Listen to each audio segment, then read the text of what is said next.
Hey, what's going on, everybody? This is Brandon Meeks. Just want to drop a quick video talking about online videos, like the differences between YouTube and Facebook. Just comparing the two, pros and cons, and in my opinion, which one I think is better as far as like independent artists are concerned. So recently, I tried out the YouTube live feature from my iPhone. I was at a show in Cincinnati, Ohio this past Friday, and I did a live stream straight from my phone onto YouTube as we were doing the show. And I know they've had, at least they've been testing this for a little bit on YouTube. It's been, as far as I'm concerned, they're a little bit late to the game as far as like the go live feature. I know various YouTubers are able to make live videos using like third-party software. That's been going for a while, and people are successful with that. But as far as like that whole thing where you had like Periscope and Facebook Live, just making it like just readily accessible to do live video just on the spur of the moment. It seemed like YouTube was kind of lagging behind on that. But last week I noticed they added the feature where you can just open up your phone, go to the YouTube app, and just go live. So I tried that out on a show, and I thought it went pretty well. So I thought I'd make this video just comparing it to how I think the Go Live feature works on Facebook. I've been using the one on Facebook for some months now, like pretty often, like especially on Mondays when I have a show. I'll go live from Facebook and let people watch the show that way. But basically, I think after using them both, I think YouTube is the better option for the independent artist. And here's why. Just in general, when it comes to video, YouTube is more business friendly for especially like for smaller independent artists. They make it a lot easier to monetize your content, and there's features like that are already built in to the platform that allows your fan base to easily support you. Like they have like the super chat feature. They use like cards and annotations and different end screen features to just help you link people to different things and just tie in all your content together so that people can kind of just navigate through all the work that you have to offer, or any merchandise or products or services that you're selling. It's easy to integrate that with your videos.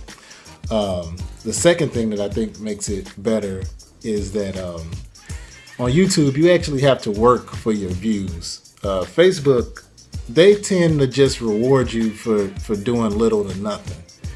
And what I mean by that is Facebook, they really inflate your views a lot. And when you're trying to do something serious and do it for business purposes, you don't need to have an inflated sense of your success. You need to kind of see accurately like how people are responding to you. In Facebook, they reward you with a lot of views that really aren't like true views. Like basically on Facebook, if anybody just happens to see your video in their feed, they pretty much count that as a view. Like, as you know, like on the news feed on Facebook, as videos come across your feed, they automatically play, and you don't have to click them. Like they'll just play without sound. So they count that as a view. And then if you do click it, if you only watch it for 3 seconds and then just click off of it, they count that as a view. Whereas on YouTube, you have to hold people for at least 30 seconds before they even count it as a view. Facebook just basically, if people just barely even see it inadvertently, they count that as a view. So what happens is for every like 10 views on YouTube, Facebook will count like 30 views. So you have like a highly inflated sense of like what your viewership is. And I think the reason they do that is because, as you know, they're in fierce competition with YouTube for the online video market. And I think by them doing that makes people it encourages people to upload videos more often to Facebook because they think their videos are more likely to be seen. but it's really not that accurate. So for somebody in my position or your position as an independent artist, I think it's better to just have a more accurate count of what your views are, because then that lets you know, okay, well, if my views are low, I need to look at my content. I need to do some evaluation and really think about what I'm doing, and think about ways I can get my views up. Whereas if you just go on Facebook and just upload anything and it gets 1,000 views just off of people just barely seeing it, then you feel like you're all right, like you don't really have that much to work on. And a lot of times that encourages people to produce subpar content. Also on Facebook, because of people just being able to feel like they're getting their videos in front of like a wide audience with little to no effort, you have like a lot of riffraff just jumping on there, just doing crazy stuff on camera, because like I said, Facebook kind of rewards you just for basically doing not much of anything. So you'll have people on there putting their girlfriend, their boyfriend on blast. People, I think I heard like last week a musician killing himself on Facebook Live. I mean, there's been all kinds of like just outlandish stuff. The thing that happened in Cleveland, because people feel like their video is going to be easily seen and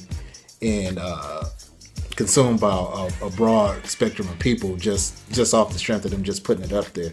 So I don't think that's good for an independent artist to be on a platform that doesn't challenge you to produce your best content to get the views. Other than that, I think both platforms are pretty decent as far as like the quality of video that you can do. I will give Facebook credit for just being able to get if you do have a good fan base on Facebook, you can get your videos in front of a nice amount of your fan base if they're actually engaging. But at the same time, it's harder to move them over to platforms that you can monetize that viewership.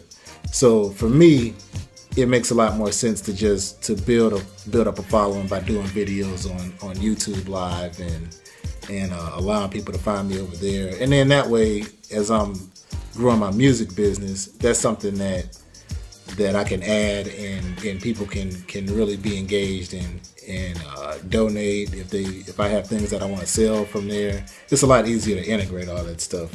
But let me know what you think if you've tried both. I'd love to hear what you think in the comments. Let me know if you see it a little bit differently. I'd love to hear what your perspective is. Also, if you're watching this video on Monday when I upload this, I'm going to be doing a YouTube live video tonight, 9 p.m. Eastern time. Just a regular show on Monday nights at this jazz club in Indianapolis. I'm going to be going live from there. Really want to just share that with people and let people kind of just see what I do on a weekly basis, on a day-to-day basis, and that sort of thing. But I'll talk to you guys later. Go ahead and like, share, and subscribe, and I'll see you soon. Peace. Hey, what's up? This is Brandon Meeks. Thanks for watching the video. Please like, share, and subscribe. Also, be sure to hit the bell icon so that you'll know anytime I drop a new video. If you want to learn how to play bass guitar, reach out to me at brandon@brandonmeeksmusic.com. I'm offering online bass lessons through Google Hangouts, Skype, or FaceTime. Beginner to advanced is welcome. If you're a fellow artist, producer, or singer, songwriter, and you have a song that needs some live bass on the track, please reach out to me as well. Love to hear what you're working on and just try to help you get some live bass that sounds good. So reach out to me at brandon@brandonmeeksmusic.com and we can get started.